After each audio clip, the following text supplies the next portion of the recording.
গ্রামের এক কোণে ছোট্ট একটি কুঁড়ে ঘরে থাকত এক গরিব বানর। তার সংসারে ছিল তার স্ত্রী আর ছোট্ট এক ছেলে। দারিদ্র্য ছিল তাদের নিত্যসঙ্গী।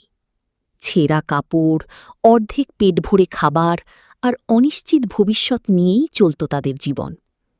একদিন ছোট্ট বানর ছেলেটা বাবার কাছে এসে সরল চোখে বলল, বাবা, আমাকে একটা নতুন শার্ট আর জুতা কিনে দাও না।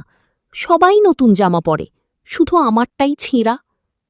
ছেলের কথা শুনে বাবা বানরের বুকটা হুহু করে উঠল, কিন্তু নিজের কষ্ট লুকিয়ে মুখে হাসি এনে সে বলল, আর কদিন পরেই কিনে দেব বাবা। বানরের নিজের কোনো জমি ছিল না, তাই সে গ্রামের এক মহাজনের কাছ থেকে বর্গা জমি নিয়ে ধান চাষ করত। সকাল থেকে রাত পর্যন্ত সে আর তার স্ত্রী মাঠে কঠোর পরিশ্রম করত। রোদ, বৃষ্টি, কাদা কিছুই তাদের থামাতে পারত না। অবশেষে কয়েক মাস পর সেই মাঠ সোনালি পাকা ধানে ভরে উঠল। চারদিকে শুধু সোনালি রঙের ঢেউ। সেই দৃশ্য দেখে বানরের চোখে আনন্দের জল চলে এলো। সে তার স্ত্রীকে বলল, এবার ধান কাটতে পারলেই আমাদের সব কষ্ট দূর হয়ে যাবে। ছেলে নতুন জামা পাবে, আমরা আর না খেয়ে থাকব না। তাদের ছোট্ট পরিবার নতুন করে বাঁচার স্বপ্ন দেখতে শুরু করল। অবশেষে এলো সেই প্রতীক্ষিত দিন।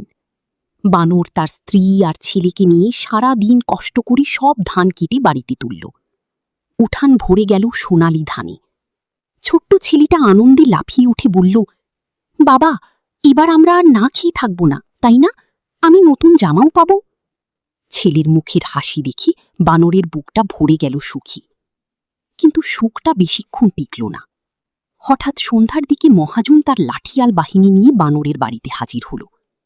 এসেই সে চিৎকার করে তার লোকদের বলল, সব ধান গাড়িতে তুলে নাও।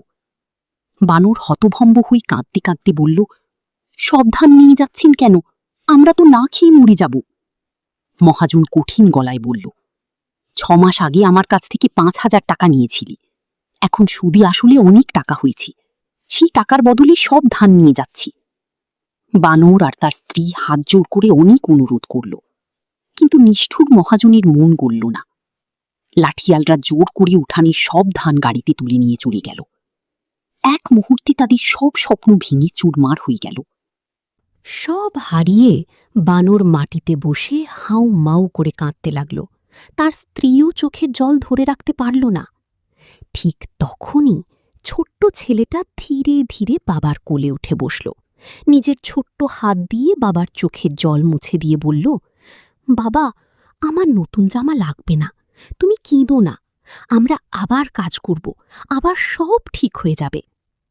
ছেলের সেই ছোট্ট কথাগুলো শুনে বানর আরও জোরে ছেলেকে বুকে জড়িয়ে ধরল, কারণ সে বুঝতে পারল দারিদ্র্য মানুষকে ভেঙে দিতে পারে, কিন্তু পরিবারের ভালোবাসা মানুষকে আবার নতুন করে বাঁচার শক্তি দেয়।